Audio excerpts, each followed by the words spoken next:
Bienvenue dans le Rendez-vous e-commerce, le podcast 100% dédié au e-commerce francophone. C'est parti pour un nouvel épisode du Rendez-vous e-commerce. Bienvenue dans le Rendez-vous e-commerce. Aujourd'hui, on est extrêmement heureux de recevoir notre premier docteur en psychologie sociale et cognitive, Romain Bouvet, PhD, qui enseigne en fait les neurosciences, le neuromarketing et qui a un passif qui n'a rien à voir avec le marketing. Et on est ravis de pouvoir l'écouter, nous apprendre comment fonctionne la psychologie, comment fonctionne le cerveau, appliqué au marketing. Bienvenue Romain. Merci beaucoup pour Je te l'invitation. laisse te présenter. On est très content de te recevoir et je pense que tu vas nous apprendre plein de choses. Écoutez, merci beaucoup pour cette invitation. Je suis ravi d'être avec vous aujourd'hui. Donc moi, c'est Romain Bouvet, docteur en psychologie sociale et cognitive. Moi, je suis un ancien chercheur et je travaille sur les mécanismes d'influence et de persuasion. Donc, Ok, à la base, moi, c'était plutôt dans les méthodes d'interrogatoire, ce qu'on appelle un entretien de mise en cause dans le milieu judiciaire. Et incroyable. et dans mes recherches, en fait, j'ai commencé à m'intéresser aux croyances.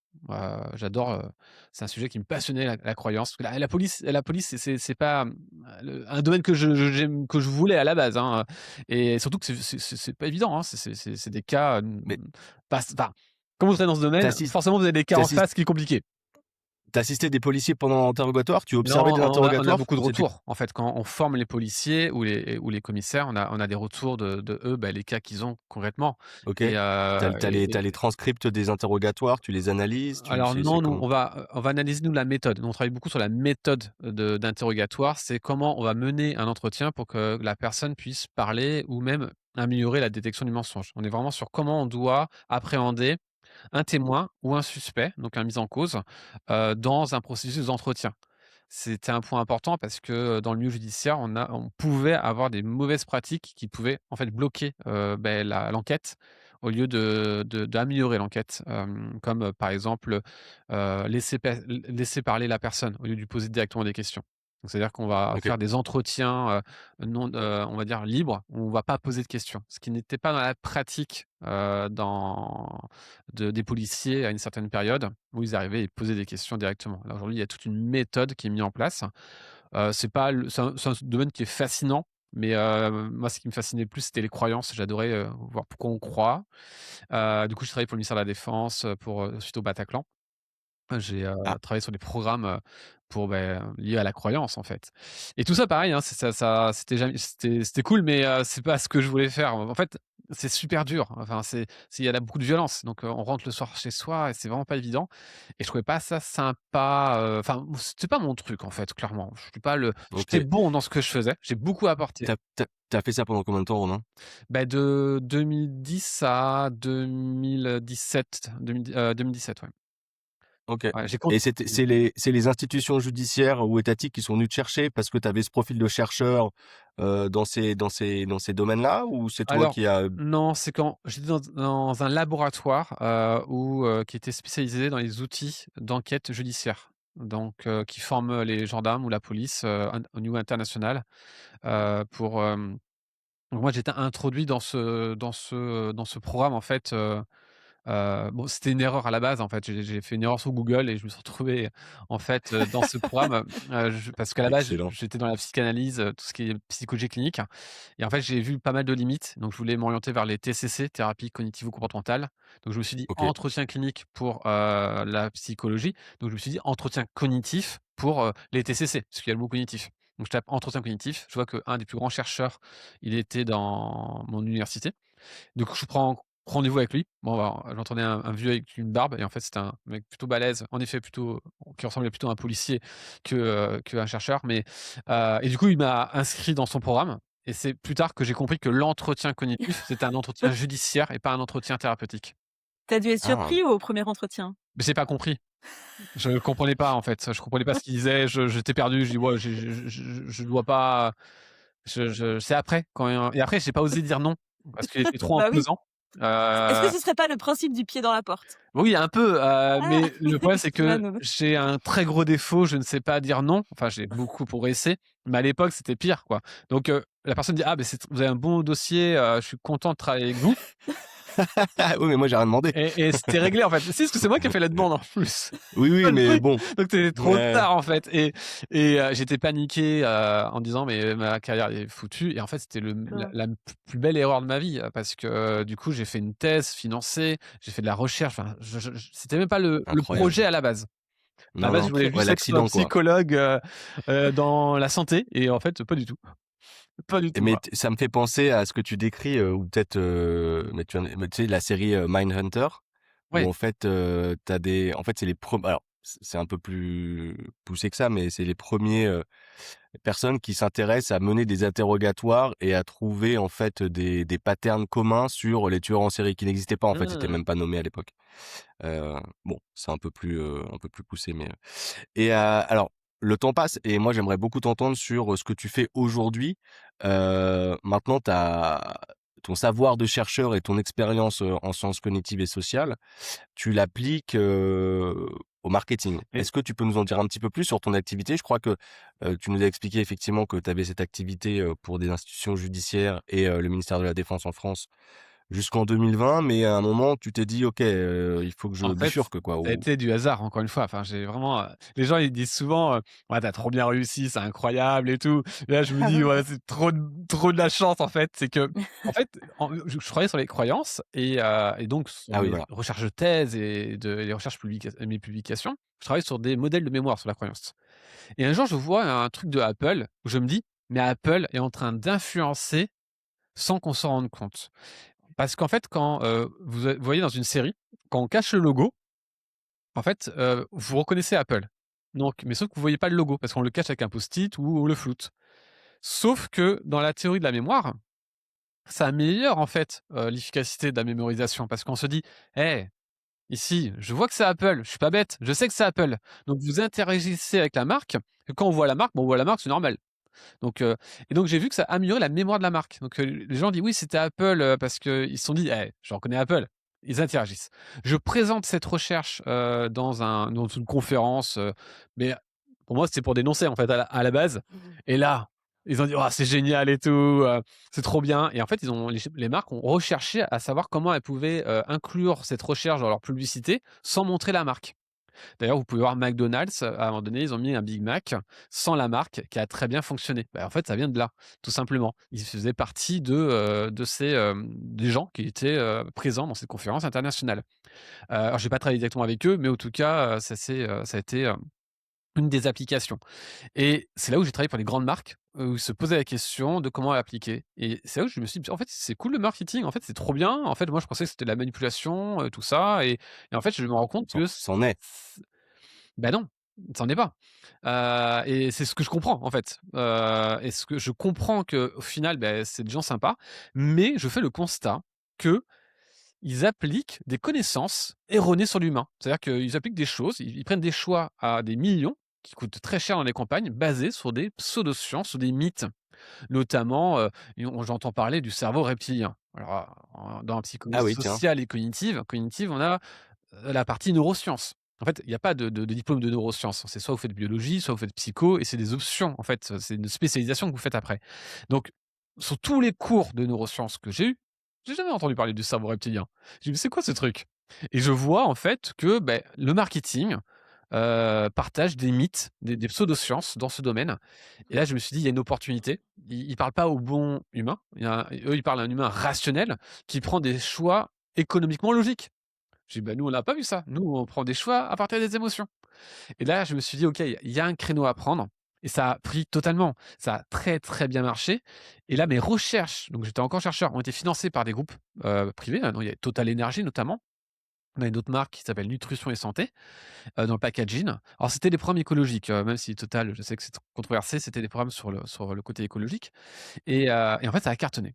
Et c'est là où je me suis dit: «OK, il y a un truc à faire». Je me suis lancé et ça a cartonné exactement. Mais au lieu de donner de la formation, je me suis dit: «Étant donné qu'on a des outils», parce qu'en fait, j'ai transposé les outils du milieu judiciaire au, marketing. Donc les outils que j'utilise pour détecter le mensonge, par exemple, je vais les utiliser pour voir comment on va analyser un site internet. Et on n'a pas que optimisé. En fait, on a trouvé une formule de la vente. Et là, je me suis dit: «OK, on a quelque chose que personne connaît. Au lieu de partager ça à tout le monde, je vais être payé au résultat». et c'est ça qui m'a fait Alors vas-y, cartonner, raconte-nous ça parce que ça nous intéresse, énormément. Qu'est-ce que tu as mis en place précisément? Comment tu as réussi à mesurer justement ce que tu nous décris en fait, de dans ton approche, psychologique et sociale et cognitive? Heu, alors énormément de choses. Il y a tellement je pourrais en faire moi j'en fais un livre 16 d'ailleurs. podcasts. La première chose, en fait, le premier truc que j'ai compris que les gens n'avaient pas compris, c'est comment fonctionne le cerveau, sur une prise de décision.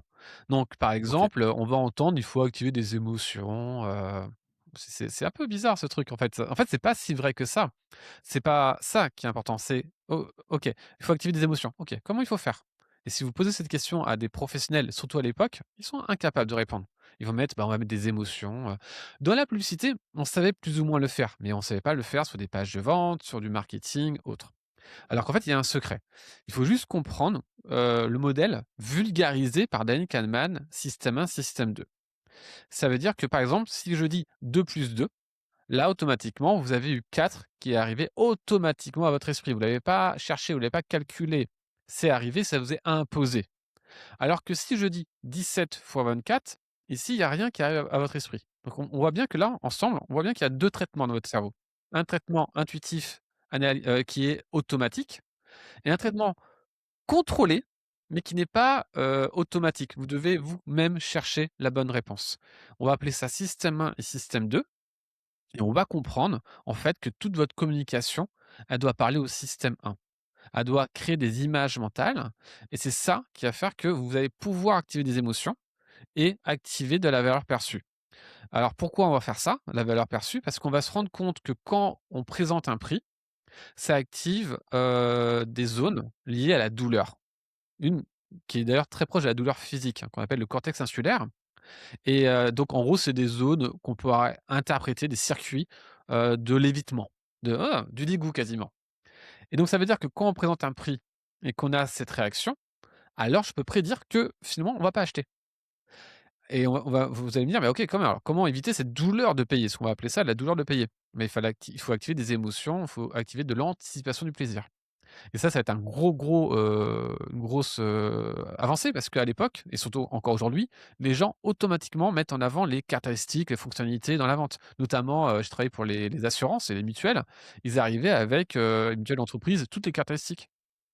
Oui, voilà, ouais, Et ouais, donc du même pas les coup, bénéfices d'ailleurs, juste voilà. les caractéristiques techniques basiques, qui parlent à personne, dont tout le monde se fiche à part eux, quoi. Exactement, parce qu'ils voulaient répondre à des appels d'offres et tout ça et moi on a cassé, le schéma en faisant, de l'expérience, donc de l'émotionnel, en sachant que la majorité était contre, parce que ça allait contre les pratiques et ça a cartonné. Sur 3 appels d'offres, c'était 3 qui ont été gagnés. Donc ça a été un succès, super important pour cette assurance et c'est pour ça que c'est ce succès-là, plus aussi, un site e-commerce qui s'appelle Hypnia, on a fait la refonte du site, on avait travaillé sur les mots et tout ça. Des Ils matelas, vendaient quoi? des Des matelas. matelas. C'est un Comment des tu co tu Hypnia, peux c'est un dire des comment il s'appelle? plus connus, dans c'est le concurrent de Emma. C'est Ah OK, Hypnia comme hypnose, en fait.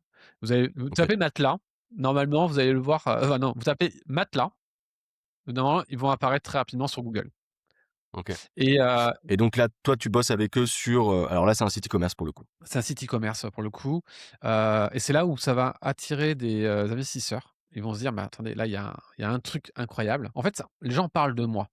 Je suis pas du tout connu sur les réseaux à ce moment-là, bien sûr, hein, et il y a un investisseur qui s'est dit: «Non, OK, il y a quelqu'un qui a fait de la recherche, qui trouve la formule de la vente, mais il va être, trop fonctionnaire, trop, «de gauche» entre guillemets, dans ses termes. Il faut vite le prendre. On va être payé au résultat». Et en fait, c'était la meilleure idée que j'ai eue, hein. Donc ce gars, il entend parler de moi un peu au hasard, et il trouve cette idée-là. Donc il vient directement me voir et moi je comprends pas, enfin, je sais pas qui c'est, je suis pas et il s'est dit: Ouais, tu «OK, es pas dans le milieu. je vais trouver des clients, tu fais le marketing, on est payé au résultat et là je vais cartonner». Je vais cartonner, on va faire des compléments alimentaires, on va faire, des fenêtres, c'est là où je ferai le plus d'argent, c'est sur la vente de fenêtres. J'aurais jamais cru vendre des fenêtres dans ma vie, hein. Enfin, c'est aujourd'hui, j'en suis un spécialiste. On va vendre, on va avoir plusieurs entreprises. Alors c'est vrai qu'il y a beaucoup de e-commerce, qu'on a dedans, mais de compléments alimentaires, on a eu un peu Naf Naf, sur la fin, mais on va avoir de très gros clients et ça va très bien marcher.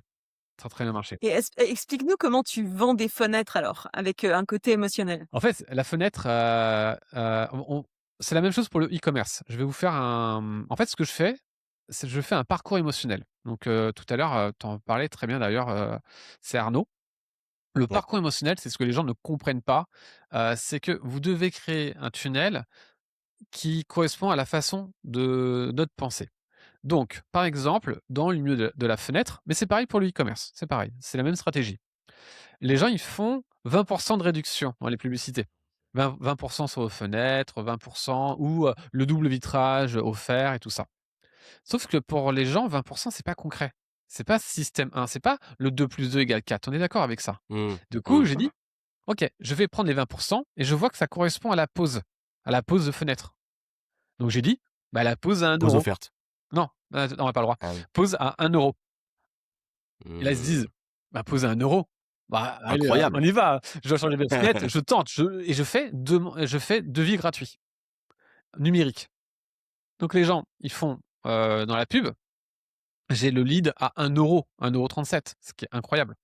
Dans un marché ultra concurrentiel, hein, c'est un marché à des milliards, hein, les fenêtres, hein. Parce qu'il y a un documentaire sur Netflix, ça s'appelle L'or blanc. Et à l'époque, on appelait ça l'or blanc parce que si vous prenez des milliardaires européens, à une certaine période, c'était que des gens qui travaillaient dans la fenêtre. Parce qu'il fallait changer toutes les fenêtres en bois par du PVC, par du pétrole. Et surtout qu'il y avait des marges importantes parce que les fenêtres en bois, c'est très cher. Mais du coup, les gens, ils sont restés avec cet esprit de cher. Donc, on pouvait vendre des PVC moins chers, mais ça restait cher avec des belles marges. Et si vous regardez les chiffres d'affaires de menuiserie, c'est des très beaux chiffres d'affaires. C'est vraiment, vous gagnez beaucoup d'argent dans le milieu de la fenêtre. Et d'ailleurs, j'invite les gens qui vont écouter à marcher dans la rue et regarder, il y a toujours une fenêtre sur 2 à changer. Donc c'est un marché qui est colossal et qui marche très, très bien. Donc on a la pause à 1 €, qui est les 20 finalement, et les clients pensent recevoir un devis, mais en fait, tout le temps, nous, on va appeler, on va dire: «Ah, il manque des informations pour compléter le devis». Vous voyez? Donc ça, c'est toute une stratégie que j'ai mis en place par rapport aux concurrents qui n'avaient pas compris. Mais le problème, c'est que oui, mais poser 1 € avec une réduction comme ça, peut-être que c'est du bas de gamme. Et c'est là que vous devez créer un parcours émotionnel. Et donc du coup, quand les gens prenaient la pub Facebook sur 1 €, eh ben, ils recevaient une vidéo, mais la vidéo, c'est Apple. J'ai fait le Apple de la fenêtre. On a envie de vraiment, j'ai pris un spécialiste avec qui j'avais travaillé à l'époque, dans la publicité, dans la pub en fait, on a fait un truc émotionnel et les gens ils se disent: «Ah ouais, non mais c'est pas la fenêtre de merde en fait, là on est sur la fenêtre haut de gamme, on est vraiment, ah ouais en plus c'est fabriqué dans le berceau de la C'est menuiserie intéressant. européenne qui est en Belgique». Ils assimilent la qualité de la vidéo à la qualité des fenêtres. Exactement. Et Ouais. ça, pourquoi vous devez le faire? Parce que quand on fait des promotions trop fortes, ça fait bas de gamme. Et du Mmh. coup, quand les commerciaux, ils appelaient, les gens, ils raccrochaient, ils s'en fichaient et du coup, ça marchait pas, en fait. Et ça, les concurrents n'ont pas compris ce système-là. Donc du coup, je vais augmenter la valeur et ensuite, j'envoie le site web et le site web, il est tellement beau que les gens disent: «OK, c'est vraiment du haut de gamme». Et un truc qu'on entend et vraiment, je vous le dis, c'est stupide de penser l'inverse, c'est de croire que le site web n'influence pas. Le site web, la qualité du site internet, il influence clairement les ventes et on le voit même chez les commerciaux. Parce que le site web, les gens, quand ils le voient, ils arrivent à juger si vous êtes fort ou pas.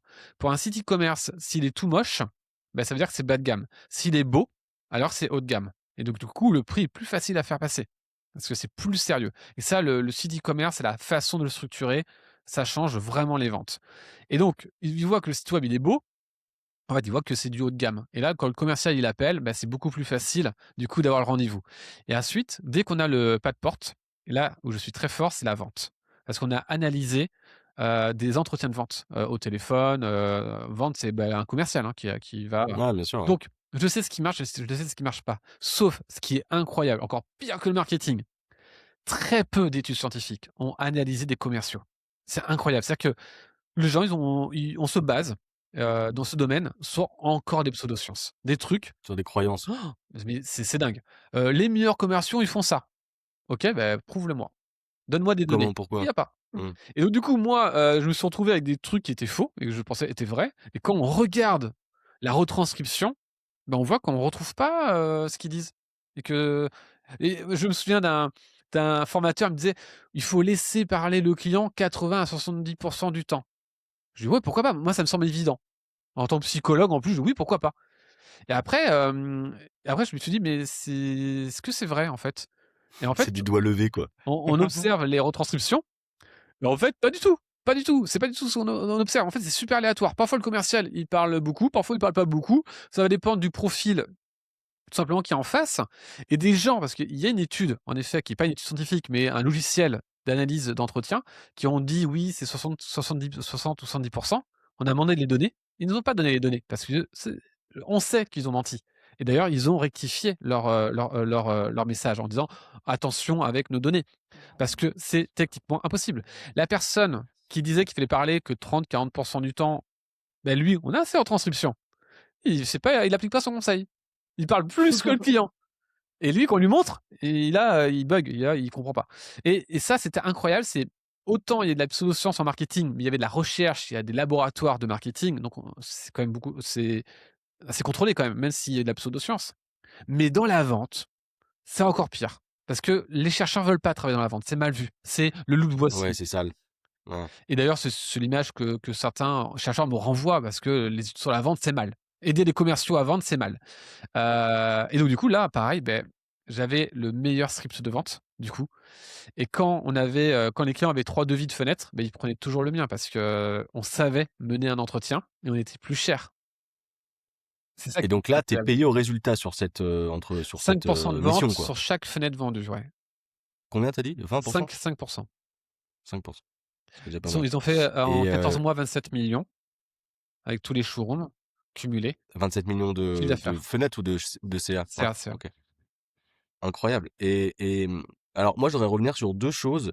Tu nous as indiqué que, voilà, quand un site est beau, que ça influence et tout, et c'est vrai que nous, Émilie et moi, dans nos activités respectives, pour faire de l'acquisition via les publicités, renvoyer des gens vers un site, on a souvent cette croyance de la part de nos clients que: «Ah mais j'ai un beau site, il devrait convertir». Et nous, en fait, on n'est pas tout à fait d'accord avec ça. C'est-à-dire que tu peux avoir des sites qui sont pas beaux, mais qui convertissent très bien parce que tu dis ce qu'il faut. Ton site, il parle, ça marche. Mmh. Ça fait C'est Mmh. la partie de définition ouais, du beau, du en beau. fait. Il faut que le Qu'est-ce qu'on site entend soit par beau? propre, C'est l'harmonie du site internet. Il faut qu'au minimum, il soit, que les textes soient pas trop longs, qu'il y ait une harmonie, en fait, sur, la présentation, qui fasse professionnel dans sa façon de présenter parce que surtout aujourd'hui, parce que encore peut-être que quand les gens avaient pas l'habitude, mais aujourd'hui, ils sont en méfiance totale avec toutes les arnaques et tout ça, c'est quelque chose que les gens regardent beaucoup plus qu'à l'époque. Et ces petits détails, par exemple, on a beaucoup plus de clics sur les mentions légales. Je sais pas si vous avez observé, si vous mettez Hotjar ou même si vous regardez sur Google Analytics, moi j'ai beaucoup plus de clics sur les mentions légales et tous mes clients ont plus de clics sur les mentions légales. Donc il y a quand même une méfiance aujourd'hui sur, est-ce que c'est pas AliExpress? Est-ce que c'est pas du dropshipping? Est-ce que c'est pas tout ça? Et qui est la marque? Derrière les gens, ils sont beaucoup fait avoir et ils sont méfiants, sur, les sites où aujourd'hui ils achètent. D'accord. Mais ça, qu'est-ce qu'on parle de beau? Le beau, c'est plutôt le côté s'il y a un univers graphique, s'il y a un univers, c'est beau, c'est bon, ça marche. C'est pas forcément que de l'UX, c'est pas forcément que de l'UI, c'est est-ce qu'il y a un univers propre? Est-ce que c'est authentique? Voilà. Est-ce que ce site fait authentique? Mmh. On pourrait comparer, des 2 sites internet, parce que j'ai fait un audit il y a pas longtemps sur les matelas en latex. Vous tapez pas matelas latex et là, vous aurez Keeply. Et Keeply, c'est un site qui est beau, qui a un univers et qui marche bien, qui rassure et qui cartonne. Maintenant, vous regardez les autres, je crois qu'il y a un qui s'appelle Matelas Vert. Oh, c'est pas les bonnes couleurs, c'est moche. On voit que c'est amateur. Il peut pas lutter contre Keeply. C'est pas possible parce que les gens comparent. Parce que on observe les consommateurs actuellement comparer sur les matelas en latex. Donc on leur dit, comparez, tapez sur Google matelas de latex et on regarde comment ils vont choisir. En fait, on regarde leurs décisions. Et beh, sur une étude qu'on est en train de mener, la moitié ou les 3/4 restent sur Keeply comme site de confiance. Comment ils ont fait ça? Le site est beau. Les autres, vous y allez, vous dites: «Waouh, c'est une arnaque ce truc, c'est pas possible». Keeply envoie les bons signaux, en fait. On voit directement les beaux signaux, ouais.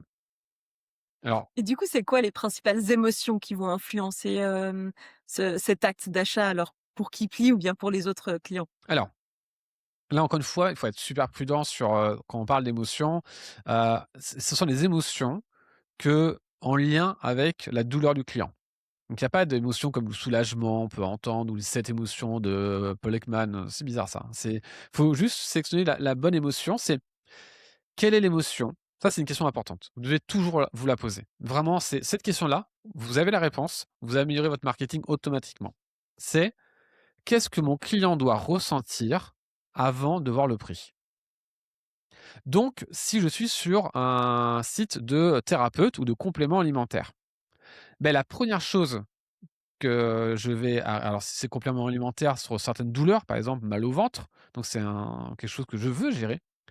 Quand on va dans le domaine de ce, entre guillemets, «médical», hein, les couleurs vont influencer déjà, l'impression qu'on va avoir. C'est-à-dire que les couleurs vont donner déjà une indication émotionnelle sur le produit. Rien que les couleurs. Donc la saturation. Donc par exemple, pour les compléments alimentaires, on sera sur une saturation plus basse que par rapport à une saturation élevée. Ça va donner déjà un environnement, donc qui est agréable. Donc j'ai des émotions déjà de base. «Ah, je me sens bien ici». Donc c'est les premières émotions, c'est ce sentiment: «OK, je suis au bon endroit, c'est sympa, ça semble être cohérent». Donc on va juger rapidement la cohérence de la marque et ses couleurs par rapport à notre besoin. Parce qu'en fait, on a ce qu'on appelle des images, mentales de ce que nous on veut. En fait, on a déjà une prédiction dans notre tête et cette prédiction, elle doit correspondre à la réalité ou ne pas du tout correspondre à la réalité et surprendre, mais pas entre les 2. Par exemple, je l'avais fait pour les steaks, végétales.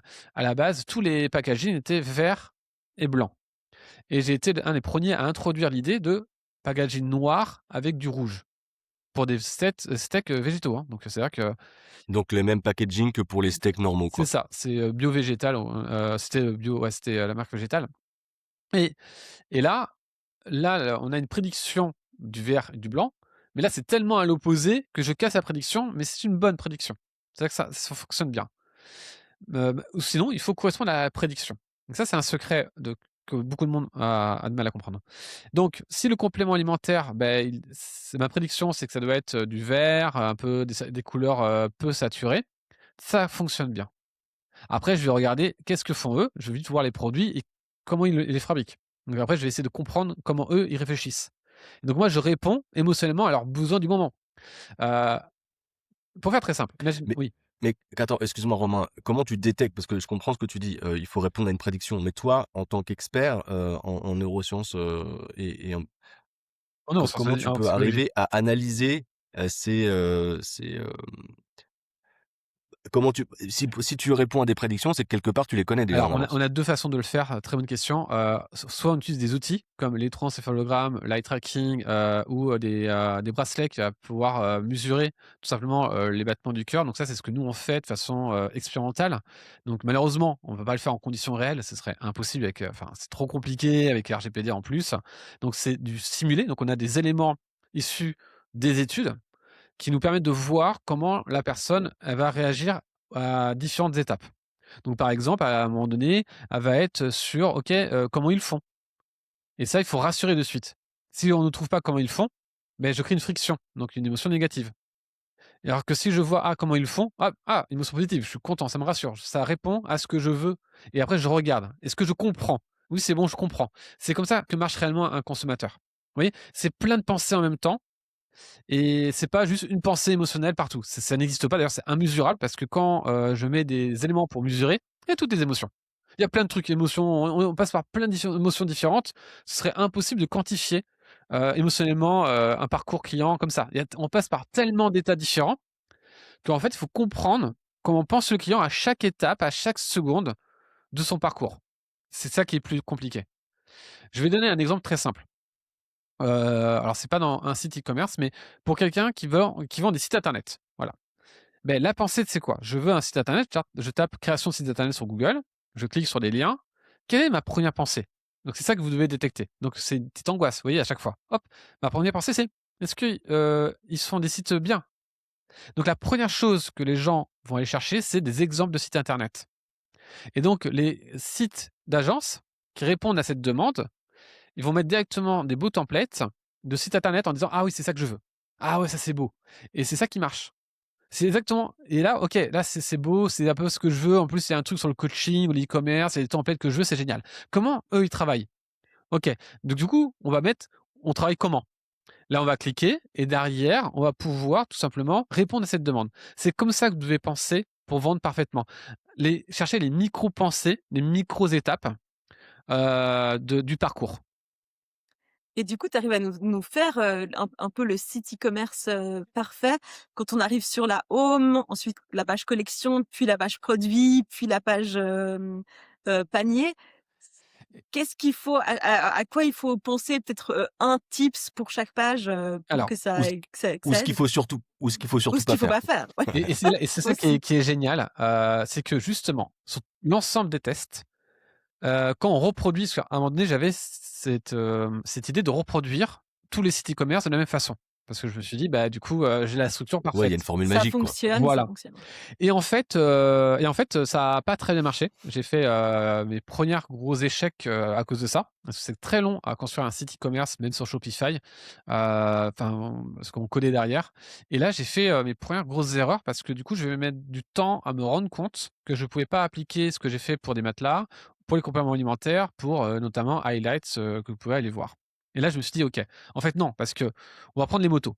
Vous tapez Highlights, donc c'est vraiment pour les motards. Eux, ils ont déjà, c'est une mentalité. Quand je suis déjà à la recherche d'un casque pour une moto, je me mets dans un état interne spécifique en tant que motard à ce moment-là. Et donc, qu'est-ce que j'ai envie de voir? En sachant que le motard, il cherche quoi? Des sensations. Donc, si je fais le Du site style. les compléments alimentaires avec un header, avec une PVU, un sous-titre, on peut mettre des 3 revendications, pourquoi pas, et directement présenter le produit, bah, ça ne marche pas. Parce que lui, à ce moment-là, il active son état de sensation. Et donc, du coup, la vidéo, ah ben, elle va mieux marcher parce que lui, ça va être l'état d'immersion. Donc, on va mettre la vidéo en moto où il va conduire et là, pour lui, ça lui parle. Mais si je reproduis la Mmh. même chose maintenant pour quelqu'un d'autre, ça va pas marcher. Et même lui, pour le même consommateur, parce que quand, un gros mythe aussi, c'est qu'on a des personnalités et qu'on a, un consommateur type. Non, un consommateur, il peut avoir différents types d'achats en fonction du contexte. Donc un motard va aimer à ce moment-là, cette sensation de vidéo. Mais maintenant, ce même motard, il est pas bien, il veut du complément alimentaire, il va pas aimer la vidéo, il va aimer quelque chose d'autre. Vous voyez? On n'aime pas les mêmes choses en Ouais, bien fonction sûr, ouais. du moment. Et c'est ça qu'il faut comprendre. Et ça, c'est le vrai secret. Et c'est ça qui fait la différence avec des sites qui cartonnent et des sites standards. C'est de savoir comment vous allez pouvoir immerger. Donc, on appelle ça immersion. Enfin, un chercheur qui s'appelle Zach, américain, appelle ça immersion. C'est comment vous allez pouvoir immerger votre client en fonction de son état émotionnel avant d'aller sur votre site internet. Et si vous comprenez ça, alors c'est comme ça que vous dégommez toute la concurrence. Et c'est ce qu'on cherche, nous. Oui, et donc du coup, ça va dépendre de votre produit et de votre positionnement et surtout, moi, ce que je fais maintenant, donc du coup, ça, c'est mes premiers échecs, c'est d'avoir reproduit des templates de Shopify. Ouais, en Heu, pensant que tu avais trouvé une formule, universelle, quoi. ouais, et en fait, et j'ai mis du temps à me rendre compte, Combien de temps? que j'ai vraiment mis du temps à me rendre compte, en fait, que Combien de temps? 6 mois, 1 ah an, non, 2 non, ans, j'ai, le temps de faire, 3 semaines? 2 échecs clients où le client dit: «Bah, là, je peux pas aller plus loin». Donc c'est OK. des échecs, à un moment donné, je me dis: «Ah, c'est pourquoi ça marchait chez lui et pas chez l'autre, en fait». Et Mmh, mmh, mmh. et ça, c'était, pas évident à comprendre, et c'est plus tard que j'ai compris en repensant la base, le parcours émotionnel. Parce qu'à un moment donné, j'étais dans cette idée de template, de structure parfaite, et en fait, si on vous regardez tous mes clients, bah, chaque structure est unique et différente, et c'est là la force du vrai marketing et la difficulté. Donc Hem, il faut juste décrypter, comment pense votre client. Donc il y a un moyen de le faire, sans utiliser les transferogrammes et l'eye tracking. Vous allez juste voir vos clients qui ont déjà acheté. Ça, c'est l'économie comportementale qui va l'apporter comme solution. C'est que, en marketing, on va voir les gens qui comptent acheter, mais c'est pas prédictif. C'est vraiment moyen même, parce qu'ils vont pas dire vraiment la vérité. Alors que les gens qui ont déjà acheté, ils ont vécu tout le parcours client. Ben eux, vous allez les voir et vous allez essayer de demander comment ils ont pensé leur parcours. Et ils nous donnent des données incroyables, c'est ce qu'on appelle une enquête comportementale. Et ça, c'est ça qui est le plus prédictif aujourd'hui pour prédire comment vous allez devoir construire votre parcours. Parce que votre parcours client, vous n'allez pas pouvoir le construire de la même façon en fonction de la frustration de votre client. On va déterminer plusieurs types de douleurs. Des douleurs conscientes, je veux un matelas.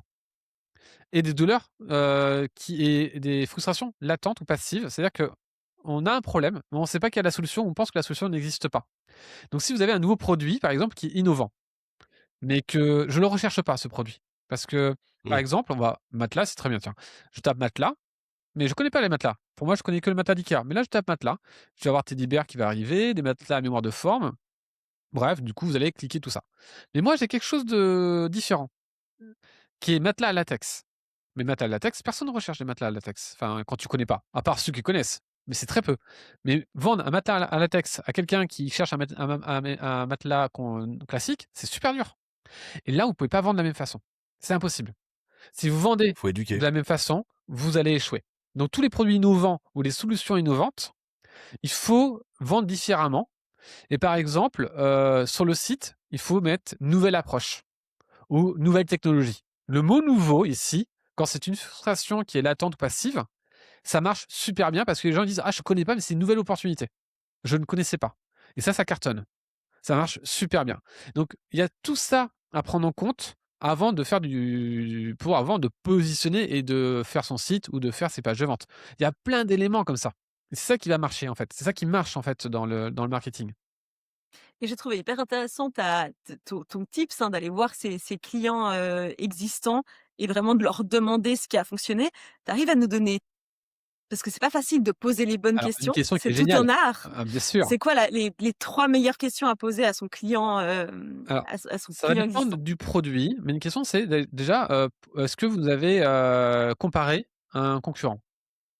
Ça, c'est important de voir si les gens vous ont comparé et à qui. Comme ça va vous permettre de créer votre différenciation parce que ce que je dis à mes clients, c'est: «OK, pourquoi je devrais acheter votre produit? Donnez-moi 3 raisons de pourquoi je devrais acheter votre produit». En fonction de sa façon de faire, je sais déjà si la personne, elle maîtrise son marketing ou pas et la plupart, ils savent pas expliquer pourquoi, ils sont différenciants. Ça, c'est un point très important. Donc déjà, comment ils nous ont comparés? Quels sont les doutes que vous avez eus avant d'acheter notre produit? C'est super important. Donc quelles sont les Mmh. questions que vous avez eues avant d'acheter notre produit? Ça, c'est super important parce qu'il y a des gens qui sont forcés à acheter, mais qui avaient un doute. Et ça, Mmh. quand il y a un doute, vous savez automatiquement que vous allez perdre des ventes. Automatiquement. Et quand il verbalise le doute, c'est aussi une façon sur internet d'aller répondre à ce doute-là, et c'est comme ça qu'on a fonctionné. Totalement.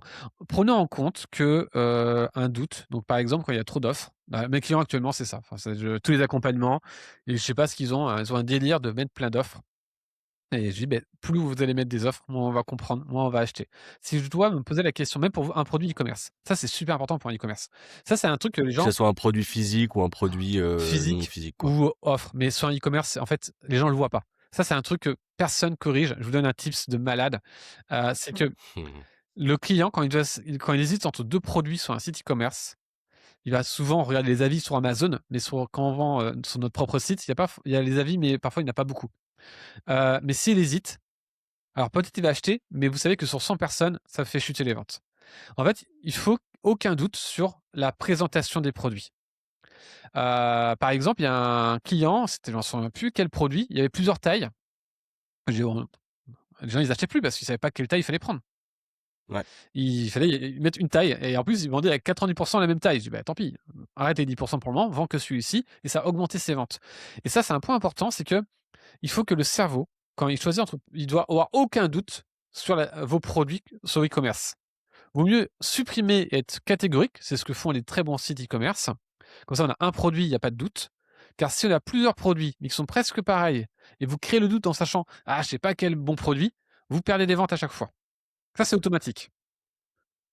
OK, ça c'est trop super intéressant. Je voudrais juste revenir sur quelque chose que tu nous as indiqué, c'est l'anticipation du plaisir. Tu nous dis: «Il faut générer une certaine anticipation du plaisir lorsqu'on emmène, bah, sur une page de vente, sur un site internet».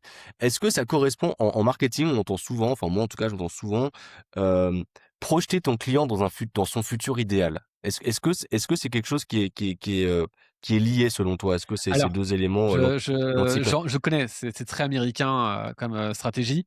C'est très américain. Ça marche peut-être pour vendre des formations en ligne, des gens qui veulent, transformer leur vie. Peut-être que ça marche très bien, mais en période Et d'incertitude, c'est sûr que ça marche pas par contre. Ça, on l'a testé. J'ai des clients, ah ouais? un qui vend de la formation de coaching, en neurosciences.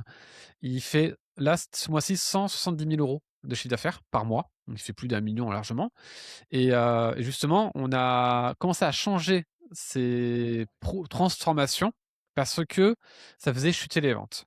Donc je l'entends beaucoup, mais c'est pas une bonne façon de penser le marketing. En réalité, c'est pas si simple que ça. Si c'était le cas, les grandes marques comme Apple, comme, toutes les autres grosses marques le feront, mais ils le font pas.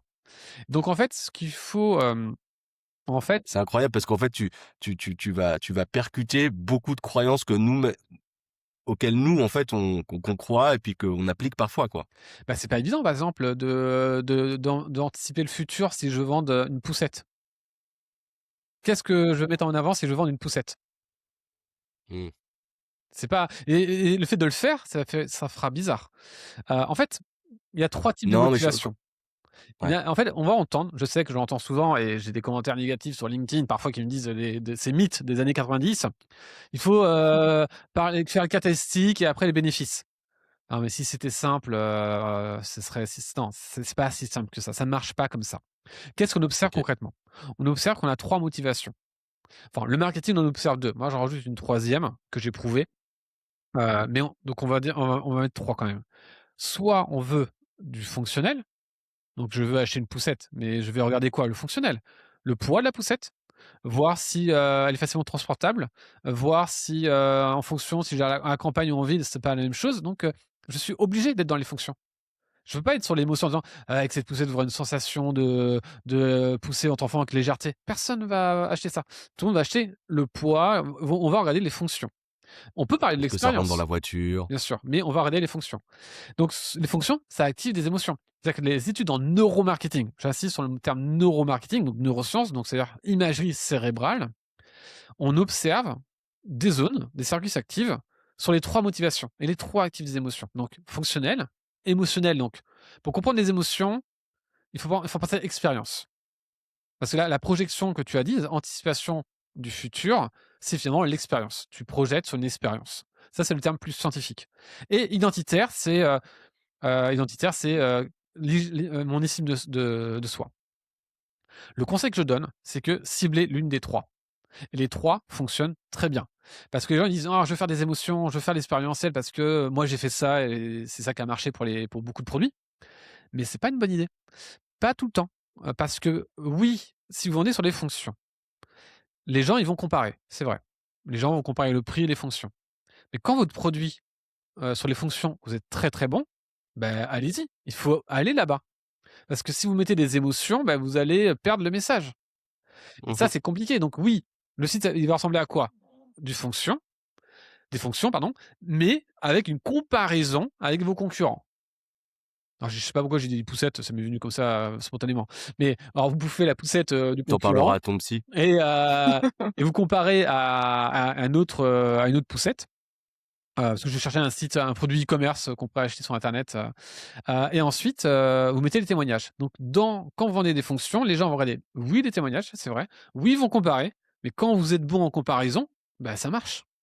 Ouais. Donc c'est pour ça qu'il Donc faut faire attention à ça. fonctionnel, émotionnel, excuse-moi, Oui, je t'interromps Romain, juste pour rappeler donc les 3 motivations que toi tu as donc il y en a 2 mais toi tu as prouvé qu'il y en avait une troisième. Donc c'est fonctionnel, émotionnel et identitaire. exactement. Alors je vais, pour, le degré scientifique, rectifier. Alors en marketing, en effet, on avait 2 types de motivation. On va appeler ça utilitaire et émotionnel. Mais il y a un chercheur, je crois que c'est en 98, qui s'appelait Keller, qui dit: «Non, non, non, les gars, il y en a 3. On appelle ça fonctionnel, expérientiel et je crois que c'était, symbolique». OK. Et mais on l'avait laissé de côté. C'est que ouais, bah, on a fait, donc toutes les études étaient utilitaires, émotionnelles et sur les 2. Et on voit que les 2, bah, ça marchait très bien, il faut juste, vendre d'une certaine façon. Et les neurosciences, alors donc les neurosciences, encore une fois, dans sa vraie définition, a montré que Keller avait raison et qu'il y avait bien 3 motivations, sauf que lui, il appelait ça symbolique, que moi j'appelle ça identitaire, donc image de soi. Et voilà, c'est ça le vrai apport aujourd'hui. Donc finalement, le neuromarketing a validé une théorie que les gens ne connaissaient pas beaucoup, qui n'était pas forcément majoritairement enseignée en école de commerce. Et tu peux Et donner un exemple d'un site qui ferait bien d'utiliser, tout le côté identitaire? Bien sûr, je vais vous donner mon meilleur exemple, alors ça a été très dur à opérationnaliser parce que identitaire, ça veut dire quoi? Ça veut dire marque de luxe, donc LVMH. Donc quand vous vendez qui va appeler aussi au statut, en to fait. c'est le C'est statut, c'est c'est totalement. c'est ça. J'achète ce produit pour du statut. Moi, j'ai, tout mon entourage, on achète des montres, des trucs, voilà, on a des bons produits. Bon moi, ça m'a un peu coupé de tout ça, mais voilà, j'ai un entourage d'entrepreneurs, souvent, millionnaires, donc forcément ils achètent leur Rolex et à 100 ils vont me dire: «Ouais, la Rolex, parce que c'est une technologie de malade». Non, non, non, tu achètes la Rolex parce Mmh. que tu as besoin de prouver que tu as réussi, c'est tout. Il y a pas parce que tu peux trouver de la technologie bien moins chère, mais Rolex, c'est la Mmh. marque. Mmh. Voilà, donc c'est normal, c'est cool en fait et c'est pas une critique. C'est normal que quand plus tard, enfin, quand on était plus jeunes, les gens, nous regardent en disant: «Tu as pas réussi», bah, tu envie de montrer des signes de réussite, donc tu achètes des belles Bien sûr. voitures et tout ça. Moi, je suis totalement OK avec ça, c'est normal. Mais c'est pour l'image de soi, on mettrait pas aussi cher sinon. Et je l'ai appliqué, pendant le covid, c'était ma une grosse réussite. C'était un restaurant italien qui, a fermé pendant le confinement, mais en Belgique, ils avaient pas les mêmes aides qu'en France. Donc il a dit, il a mis, des cours de cuisine italienne en ligne. Donc il disait, Mmh. cours de cuisine, italienne en ligne et tout ça. Et moi, il est venu me voir pour savoir si je pouvais l'aider. On a changé toute sa page de vente, on a fait ça avec ClickFunnels et tout et j'ai mis le premier cours de cuisine italienne non, le premier cours de cuisine italien qui vous dit, non, cuisine italienne pardon, qui vous dit, qui amène vos amis à vous dire: «Waouh, mais quelle est ta recette?» Et là, en fait, ça fait 126 de ventes supplémentaires. Parce que les gens se sont dit: «Bah ouais, si j'apprends la cuisine italienne, je trouve le Sur temps, une je vais tagline. pouvoir faire la cuisine aux autres et je vais avoir cette dopamine en disant: "Ouais, merci, tu cuisines trop bien". Ouais, ouais, merci, c'est cool». Vous voyez? C'est ça Et qu'on statut, achète, et le statut. statut. Les gens achetaient ça. Et là, en fait, cette stratégie identitaire, en fait, elle était en marketing opérationnalisée que dans le luxe finalement. Et moi, je vais réussir à le mettre en place dans tous les types de produits. Et là où j'ai vraiment été, trop fort, ça a été les fenêtres. Parce que malgré, ma stratégie de tunnel de vente parfait, les commerciaux, on se retrouvait avec, des produits chers par rapport à quand même des produits à 3 000 € face 5 000 € pour le panier moyen. Et au début, moi, je vendais l'écologie parce que la boîte, c'était une boîte écologique, enfin, qui vend des fenêtres locales. Donc moi, je mettais en avant l'écologie. Et là, je me rends compte que les devis sont pas signés. Donc moi, j'ai pas ma commission. Et je me dis: «Merde, comment on peut faire pour, augmenter les ventes?» En fait, ça ne marche pas. Donc j'ai les rendez-vous clients, mais il y a pas de les devis. Les gens disent: «Sont intéressés» et ça ne marche pas.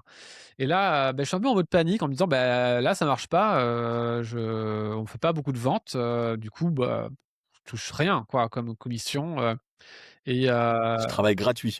là, ouais, c'était travaillé gratuitement alors ils payaient une mensualité, de charge en fait, mais ça me payait pas parce qu'il fallait payer, les outils, je faisais tout sur ClickFunnels à l'époque en plus, les tunnels de vente, Webflow pour le site internet, fallait quand même payer les outils. Et là, je suis dans le week-end, je tourne en rond en fait. Je dis: «Putain, comment je peux Tu vendre ces gamberges. fenêtres à 2 000 €? Elles sont trop chères, il faut baisser le prix, l'écologie, tout le monde s'en fout». Moi, je pensais que tout le monde s'intéressait à l'écologie et en fait, Ouais. non, les gens ils disent: «Ouais, l'écologie, c'est important, mais je vais prendre la fenêtre, polonaise». Moins cher. Et là, je tourne en rond, et je repense à cette histoire de cuisine italienne et je dis: «Ça y est, bon, je l'ai». Je fais, rendez-vous lundi matin et tout, je rassemble toute l'équipe et j'écris sur, le tableau: «Vos voisins vont être jaloux de vos nouvelles fenêtres». C'était le nom de ma stratégie. J'ai dit: «Voilà ce que vous allez faire. Avant de rentrer, chez la personne, vous allez regarder le lieu et vous regardez sa maison et ensuite vous allez expliquer à la personne que quand on achète des fenêtres, finalement, c'est important parce que c'est la première chose qu'on regarde. Quand on passe en voiture devant une maison, on peut estimer la valeur d'une maison en regardant ses fenêtres et c'est pour ça que vous devez bien choisir. C'est pour ça que vous devez pas prendre du PVC blanc, ça va faire moche, ça va faire bas de gamme alors que vous avez une belle maison. Il faut que ça soit travaillé, parce qu'on va le voir quand on passe en voiture. Les gens ils disent: «Ah bah oui». Et là, j'ai commencé à vendre des fenêtres sur l'identité et l'isolation et l'écologie étaient mis en secondaire Et là, Mmh. quasiment Oui, tous c'était mes devis un étaient validés. C'est-à-dire que je gagnais mes devis avec un argument et ça a cartonné. Ça a cartonné et c'est là où j'ai eu le succès. Donc j'ai dû faire de la pub au closing. Donc j'ai eu toute l'expérience à travailler et j'ai eu des problèmes à chaque élément que j'ai optimisé et c'est ça qui a cartonné. Ça t'a pris combien de temps le quand tu travaillais pour cette entreprise de fenêtres, avant d'arriver à ce résultat où chaque étape, tu savais que tu pouvais pas aller faire mieux? Alors, très simple, j'ai commencé en juin en pleine canicule. Donc moi Ouais, je commençais à partir de c'est-à-dire qu'en septembre, j'avais plus mon poste. Donc, j'avais pris, le congé, c'est-à-dire que j'avais plus de poste en septembre. J'avais plus de salaire, de l'État, j'avais plus rien. En plus, j'ai pas de chômage, donc j'ai rien. Donc j'ai commencé en juin ouais. et je pensais que ça allait être plus rapide et du coup, en pleine canicule, je faisais le site internet, je faisais tout, il y avait qu'un logo et de mettre tout le tunnel pour qu'il y ait des rendez-vous, ça m'a pris tout le mois de juillet et d'août. Et OK. après pour le problème du closing, c'est arrivé en septembre où, les gens sont plaints en disant que les devis étaient pas validés, que ça marchait pas, que c'était pas du coup les clients étaient pas qualifiés, ce qui est faux parce que c'était des belles maisons, on est sur des enfin c'était pas vrai mais bon. Mais eux, Mmh. voilà, c'est le marketing, c'est pas qualifié et surtout qu'eux voilà, c'était compliqué, et c'est à partir de septembre, que j'ai trouvé la stratégie et à partir d'octobre, ça a explosé, ça mais, Skyrocket. au-delà que moi qui viens d'un milieu de chercheurs, je jamais voilà, là, je voyais l'argent arriver, tous les jours, c'était, un nouveau monde. Et on était sur des volumes de visites, de sites qui ressemblaient à quoi en fait, par jour ou par mois, Ah, c'était que de la pub Facebook, donc en fait, c'était, on va dire, sur 5 leads qualifiés Facebook, donc on avait une 15-20 par jour. Tu en as 5 OK. qui étaient bien. Sur les 5 Mmh. rendez-vous, tu avais minimum déjà un ou 2 devis signés. OK. Voilà. Et tout à l'heure, on a évoqué, un abus de langage. Dans les marketing, on parle toujours souvent des biais cognitifs, moi-même, le premier. Et tu nous as dit: «Ouais, en fait, les biais cognitifs, c'est pas ce qu'on pense et tout». Est-ce que tu peux nous dire un petit peu, voilà, remettre un peu l'église au milieu du village, dire qu'est-ce que c'est vraiment les biais cognitifs? Est-ce qu'ils existent? Comment on les applique?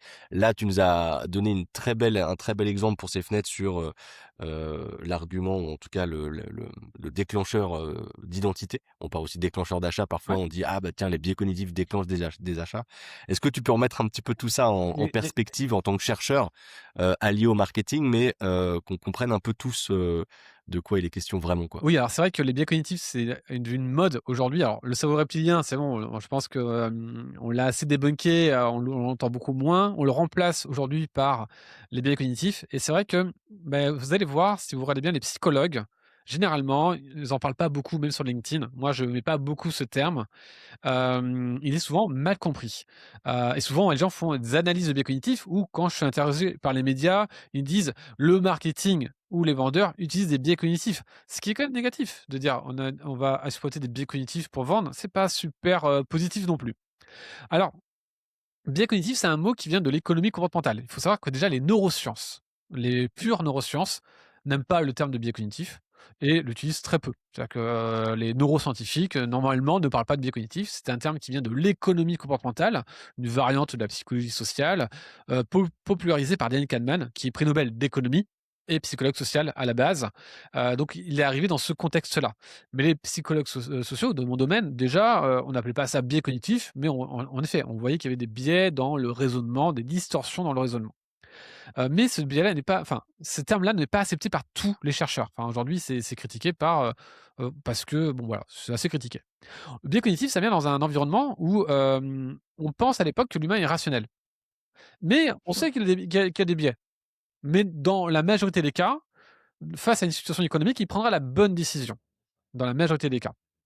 Et en fait, on voit que dans certaines situations, il se fait avoir par justement, par une distorsion de la pensée, mais que c'est systématique. C'est que c'est pas, juste un bug, c'est que c'est tout le temps. Et c'est là que le biais cognitif arrive et on va le définir comme un biais systémique d'une erreur de jugement. Alors exemple, pour l'avion, je donne cet exemple-là qui est assez simple, c'est que statistiquement l'avion, en fait, non, on va prendre les gens qui tuent, il y a 390 morts en 2023 de la route, morts à cause d'une personne qui regarde son portable au volant. C'est statistique, il y a eu 390 morts, dus à une personne qui regarde son portable au volant et qui tue quelqu'un, avec un accident de voiture. Mais nous, dans notre tête, c'est moins dangereux que d'autres personnes qui vont, par exemple, tuer avec un coup de couteau. Donc c'est beaucoup plus rare, en Mmh. fait. Il y a beaucoup moins. Mais pour nous, ce qui est plus dangereux, c'est une personne avec un couteau. Parce que même si c'est plus rare, c'est plus dangereux. Alors qu'en fait, le vrai danger, c'est la personne qui regarde son portable au volant. On a plus de chances de mourir à cause de lui qu'à cause de l'autre. Donc là, c'est là qu'on peut dire qu'en effet, il y a un biais ici dans le raisonnement, puisqu'on va valoriser une information émotionnelle au détriment d'une information statistique, alors qu'on devrait se baser sur les statistiques. Donc on l'a ça avec les accidents d'avion. Donc là, on peut raisonnablement dire que, en effet, on a un biais de jugement ici qui est dû à une erreur d'émotion. C'est ce que Dan Kahneman, en tout cas, va montrer, notamment avec l'aversion à la perte. Ça veut dire que quand je vais Oui. dire 90 de ce yaourt, il y a 90 de sans matière grasse, on dit que c'est pas mal. Mais si je dis ce yaourt a 20 de matière grasse, là, du coup, c'est pas bon. Ou pour une opération, je te propose une opération, Arnaud, et je te dis, voilà, il y a 10 de chances de mourir. Pour toi, tu vas dire: «Oh, OK, là, c'est dangereux». Mais si je te dis à quelqu'un d'autre, il y a 90 de chances de survivre, là, c'est bien. Alors que c'est la même chose. Donc C'est là, la même chose. on est d'accord que oui, en effet, il y a un biais de jugement. Maintenant, en quoi, c'est problématique dans, alors c'est pas problématique, on s'en fout, moi je m'en fous personnellement, mais c'est pas problématique. Mais pourquoi il faut faire attention avec, cette vulgarisation, de biais cognitifs? C'est que, les gens, ils confondent heuristique, donc raccourci, et biais cognitif. Par exemple, moi je vois pas de biais cognitif de suivre une preuve sociale. Quand il y a 2 restaurants, un restaurant qui est plein et un qui est pas plein, c'est naturel que je vais aller là où il y a plus de monde parce que je me dis naturellement que, bah, c'est meilleur et c'est pas un biais. J'ai raison de penser comme ça, en fait, parce que en effet, il est meilleur, tout simplement. Donc en quoi ce serait un biais de jugement de me dire que me baser sur la foule, donc ce qu'on appelle moi l'effet d'autorité, j'appelle pas ça le biais d'autorité ou le biais de la preuve sociale, c'est l'effet de la preuve sociale.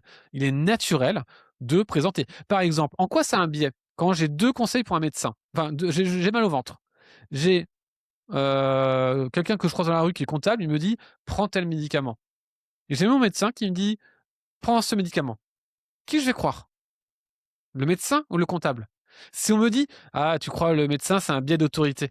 Non, c'est naturel de croire le médecin parce qu'il a fait des études. C'est un bon raisonnement et je vais écouter mon médecin, je vais pas écouter mon comptable parce qu'il est pas spécialiste.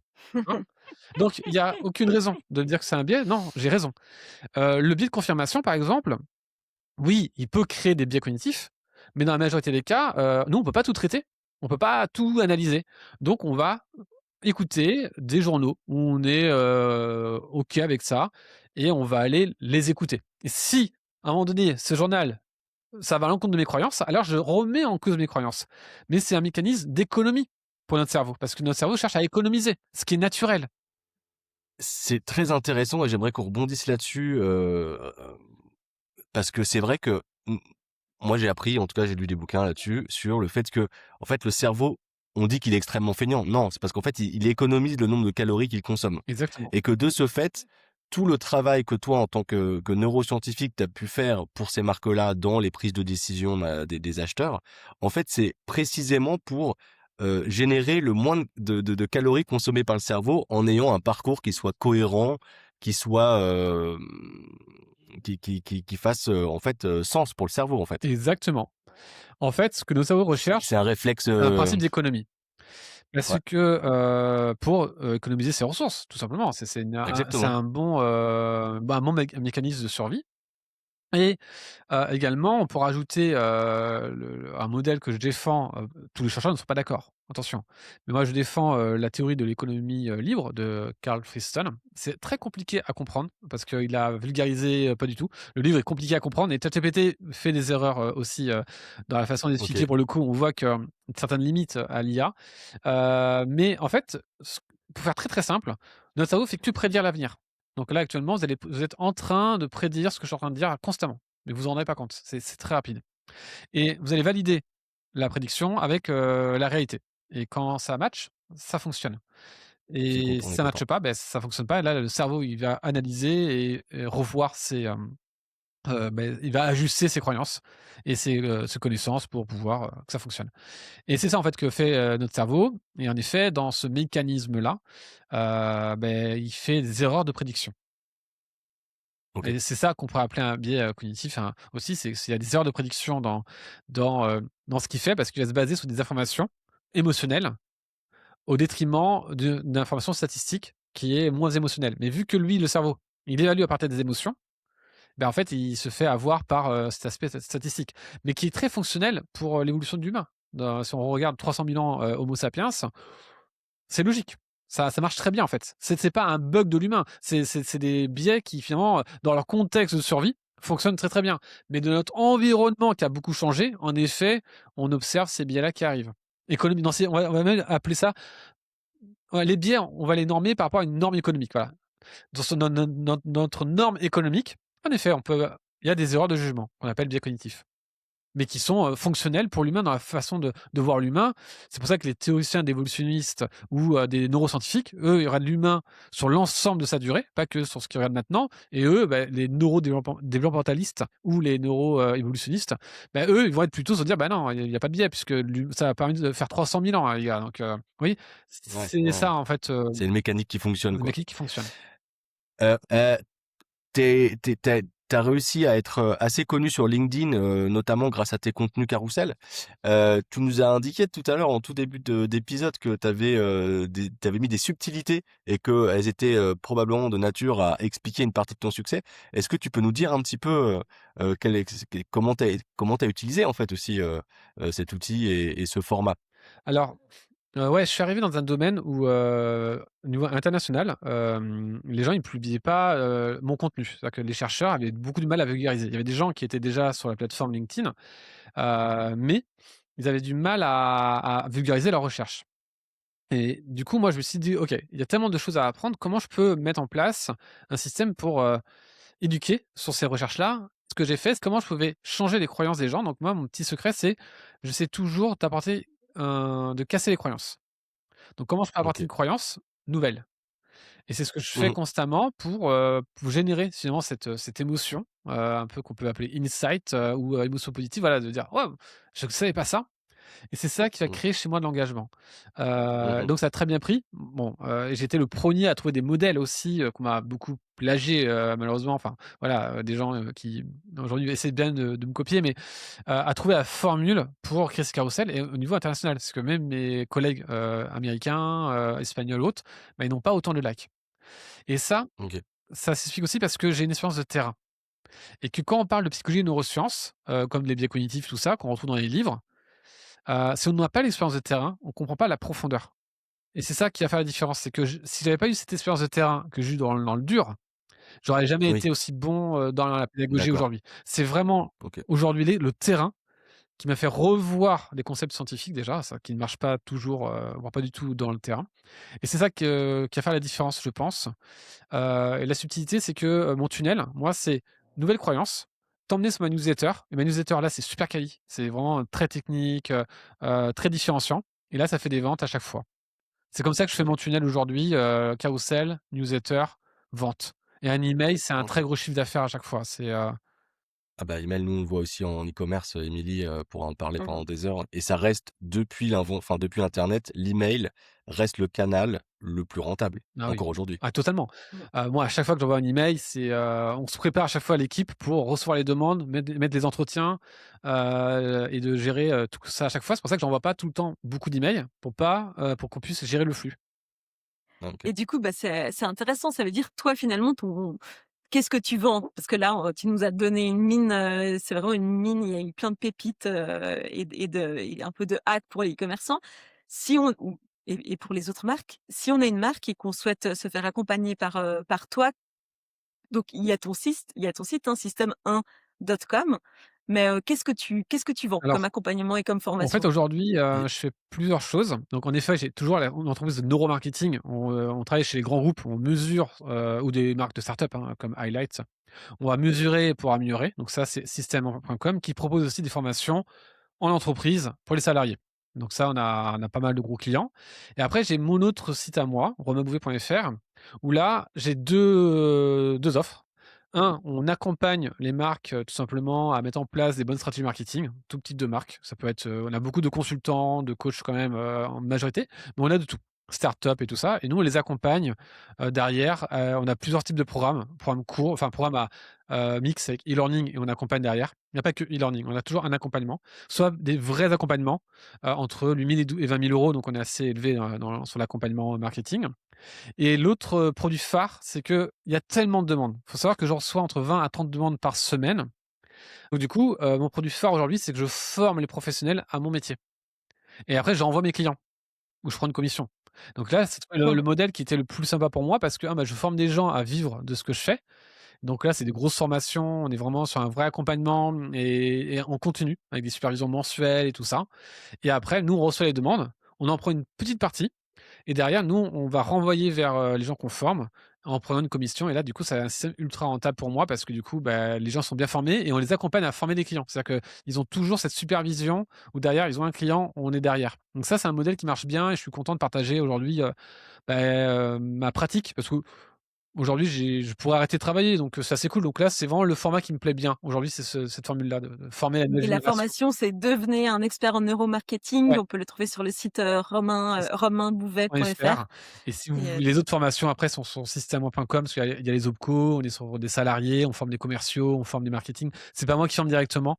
Moi, je fais que les conférences et après j'ai une équipe qui va les former sur place et qui, fait un suivi aussi client. Ok, Et voilà. donc, Et d'ailleurs, on fait de la recherche. Là, actuellement, on a analysé 76 000 entretiens de vente en incroyable. visioconférence, en téléphone. Ok, Voilà. Donc ouais, ça, c'est incroyable. notre activité qu'on fait. C'est pour ça que nous, on sait ce qui marche et ce qui marche pas. Et ça, on fait ça avec système1.com et c'est des grands groupes, qui payent ces recherches et ces connaissances. Les grands groupes comme Meta, ils veulent réduire l'importance des middlemen comme nous. Donc, on a tout intérêt à devenir des meilleurs marketeurs de manière générale pour ça. Avant de terminer, j'aimerais que tu nous indiques quelques livres de référence qui sont accessibles un peu pour le commun des mortels comme nous, pour voilà, explorer un peu plus tout ce que tu nous as expliqué et qui est franchement passionnant. Si on aimait, voilà, si on voulait Alors, un petit peu en savoir un je peu plus. conseille pour Je prends des commencer notes. Dan Ariely, mais je sais plus comment on le dit en français. Est-ce que c'est vraiment moi qui décide? Très court, très simple Ok, à lire. Bien sûr, ok. Influence et Persuasion de Robert Cialdini, indispensable, Mais c'est je l'ai vraiment lu la deux fois. base. Et après, si, les personnes veulent rentrer en plus dans le détail, parce qu'il y a très peu de livres bien référencés avec des bons articles scientifiques, c'est, le seul qui est pas très connu, c'est Nudge Marketing. Bon, il a pas trouvé le Ok, meilleur nom, malheureusement, mais c'est le plus correct pour comprendre toute la discipline et pas mal d'astuces. d'accord. Parce qu'il y a quasiment pas d'erreur de citation voilà, il a une démarche, plutôt, universitaire, mais c'est très vulgarisé, mais Ok, c'est en français? c'est en français. Les 3 sont en français. Ok, Donc pour d'accord. faire simple, est-ce que c'est vraiment moi qui décide? Là, vous comprenez la révolution, sur le cerveau. Pour aller plus loin, Nudge Marketing et si vous l'avez pas, Influence et Persuasion de Robert Cialdini, ça c'est la base, vous devez tous l'avoir. Ouais, c'est sûr. top. Voilà. Et la toute dernière question, c'est, il y a pas que le e-commerce dans la vie, c'est pour en savoir un petit peu plus, sur toi. Est-ce que tu as une, série Netflix, une destination voyage ou un film au cinéma que tu conseilles, aux auditeurs pour qu'ils se changent un petit peu les idées Mmh. hors business? Ah, je suis un gros fan de séries, un gros fan de voyage. J'ai voulu être solopreneur, c'est pour ça que j'ai quitté la recherche, pour voyager partout et tout contrôler avec un ordinateur et je suis un gros fan de séries. La dernière série, c'est zut, L'or blanc. L'or blanc, Ah, pour comprendre le milieu de la fenêtre sur Netflix, c'est génial. Ça vous montre ah, c'est vrai, pourquoi ok, d'accord. en gros, pour faire de l'argent, il y a la drogue, la prostitution et les fenêtres. C'est quelque chose qu'on disait dans les années Quel pitch 80 et tout ça incroyable! et l'or On blanc, est content que tu aies choisi une troisième. voilà, donc du coup, je me suis dit, ouais et c'est quand même pas mal parce que sinon je vais vous donner les séries Netflix que tout le monde regarde et moi je suis un gros joueur de jeux vidéo, de séries Netflix, et j'aurais même encore des mangas donc j'ai toujours gardé ce Ok, truc-là donc je suis un gros geek et j'adore le voyage donc mon pays préféré, c'est le Japon. ok. J'ai l'atmosphère, l'ambiance, l'intelligence sociale des Japonais, la nourriture, la culture, j'adore le Japon. Génial. Voilà, Merci 1000 fois avec pour ta plaisir. visite, sur le podcast. C'était un vrai, plaisir et on se C'était un réjouit sup de mettre, tous tes conseils, sur les sites de nos clients, Avec plaisir. dès demain. Ça marche. Ça va être Merci 1000 super. fois. Merci. Merci À Romain. toutes. Merci. Ciao. Ciao.